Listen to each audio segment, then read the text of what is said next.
Like they're trying to give you a free tire change. They're trying to give you a free car wash and all types of stuff to get out to these games. This is wild. WNBA's in panic mode. They're in panic mode.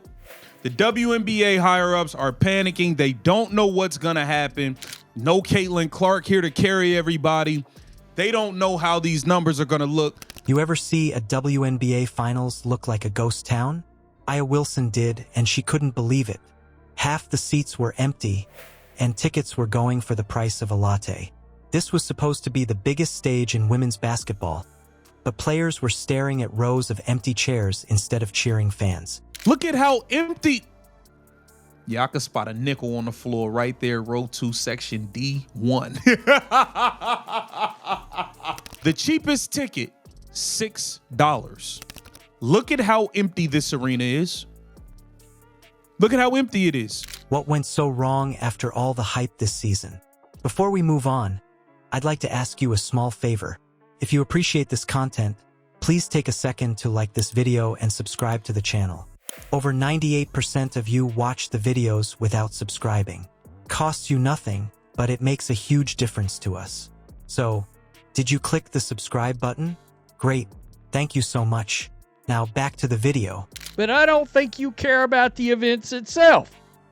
And judging by ticket prices, neither does anybody else. Number one, I don't think none of y'all are doing any WNBA prep. I don't think none of y'all are fired up for no games. None of that. When the players walked out for warm-ups, the silence felt heavy.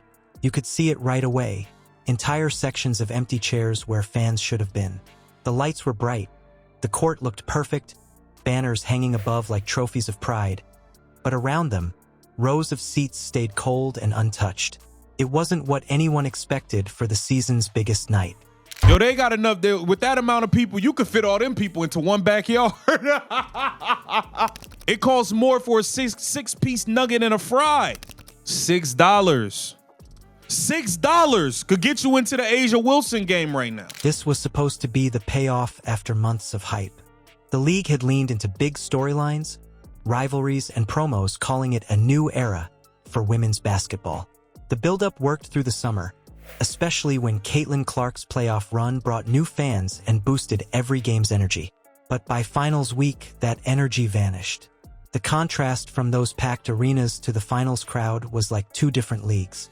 The Golden Goose is not available right now. That is Caitlin Clark. We saw Caitlin Clark bring in a whopping 1.8 million viewers for her first playoff game versus the Connecticut Sun last season. Everyone has to get their numbers on their own. Aya Wilson tried to keep her focus during warm-ups, but the cameras caught her shaking her head, glancing at the stands like she couldn't believe it. Dana Bonner later said, "You work your whole life for this. You want to feel the energy, the love, the fans, but look around." Her voice cracked, and that said more than numbers ever could. Game one, the get-in price for game one matchup between the Aces and the Mercury. Look at ticket prices for finals games. Those numbers told their own story, though. Finals viewership dropped nearly 50% compared to Clark's playoff run, and ticket demand fell off a cliff. Some seats went for $6, less than a sandwich. I already let y'all know. I showed y'all the numbers that they was concerned. This could get ugly very, very fast. The WNBA is in a panic right now. Online, it turned into a meme storm. Fans posted side-by-side pictures of wall-to-wall crowds during Clark's games next to the finals bare stands with captions like, "You miss her yet?" The jokes landed harder because the league didn't seem to have an answer. For the players, that night wasn't about just low attendance. It felt like performing at the top of their game with no one watching. And underneath that silence, something larger started to break through. Holy hell, there's $35 seats right there. Right there. Oh, A'ja, you all right? You all right there, MVP? How did a league that finally had momentum lose it almost overnight? Just weeks earlier, Caitlin Clark had pulled record-breaking numbers in her playoff debut. Every game she played felt like an event. Crowds buzzing, sponsors rushing to attach their names, and camera crews fighting for the perfect shot. The energy around her wasn't manufactured. It was the kind of excitement the league had been chasing for years. But once her team was out, it was like someone hit a light switch. WNBA is in a frenzy right now. The cash cow is not available to players. That is how low some of these ratings might be and how low some of these ticket prices might be. League leaders refused to admit there was a problem. WNBA Commissioner Kathy Angelberg said the league's success wasn't about one player, but the numbers told a different story. Attendance cratered.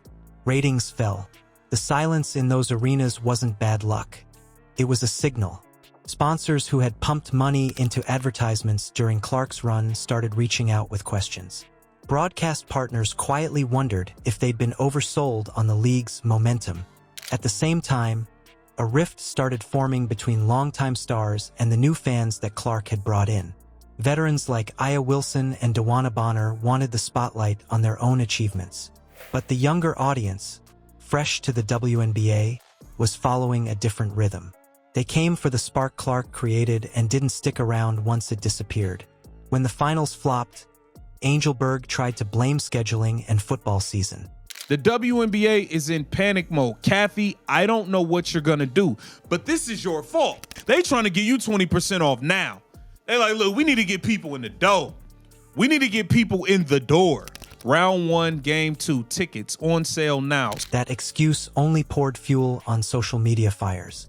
Hashtags like #FireAngelberg started trending, and petitions demanded leadership changes. Even ESPN made things worse without meaning to. During their finals broadcasts, they ran old Clark highlights, and those moments had more energy than the championship they were actually covering. This whole collapse wasn't just missing a superstar. It showed how weak the league's pulse had become. The WNBA's biggest wake-up call came from silence, not defeat. Plenty of good seats available. $46, $42. Would there be a single ticket less than $300 if the Fever and Caitlin Clark was playing in a finals game? And now, the question hanging in the air is how the league rebuilds that heartbeat before it fades again. The finals didn't expose an attendance issue. It showed a disconnect between the league's leadership and its fans. When tickets dropped to single digits and viewers tuned out, it wasn't laziness or bad timing. It was a loss of trust. The league stopped listening, forgot how to keep fans invested, and turned momentum into silence. If the WNBA wants its future championships to matter again, it must rebuild that connection. Celebrate star power, keep stories consistent, and bring the love of the game back to the crowd. The passion is still there. Someone just needs to ignite it again.